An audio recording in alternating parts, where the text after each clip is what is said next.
वसुंधरा शक्ती news, आपले हक्काचे news channel. Parbhani संविधान विटंबना प्रकरणी इचलकरंजी प्रांत कार्यालयासमोर पॅथर आर्मीचे निदर्शने। परभणी संविधान विटंबना प्रकरणी आंदोलन करणाऱ्या आंबेडकरी अनुयायांच्यावरील गुन्हे राज्य सरकारने तात्काळ मागे घ्यावीत या प्रमुख मागणीसाठी पॅथर आर्मी स्वराज्य क्रांती सेनेचे संस्थापक अध्यक्ष संतोष आठवले यांच्या नेतृत्वाखाली निदर्शने करण्यात आली।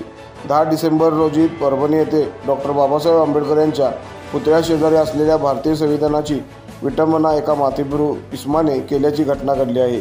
स्वतंत्र भारतातील व्यक्तींचे सार्वभौम हक्क देणारे भारतीय संविधान हे सर्वोच्च ग्रंथ आहे।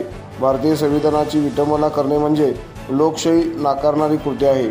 संविधानाची विटंबना करणाऱ्या या माथेफिरूला देशद्रोहाच्या अंतर्गत गुन्हा दाखल करावा व परभणी येथे संविधान विटंबना प्रकरणी आंदोलन करणाऱ्या आंबेडकरी अनुयायांच्यावरील दाखल गुन्हे राज्य सरकारने तात्काळ मागे घ्यावीत व सर्व आंबेडकरी अनुयायांची तात्काळ सुटका करावी, तसेच अमानुष अत्याचार करणाऱ्या पोलिसांवर कारवाई करावी व शहीद सोमनाथ व्यंकटेश सूर्यवंशी यांच्या कुटुंबियांचे तात्काळ पुनर्वसन करावे आदी मागण्यांचे निवेदन इचलकरंजी प्रांताधिकारी कार्यालयातील नायब तहसीलदार यांना देण्यात आले।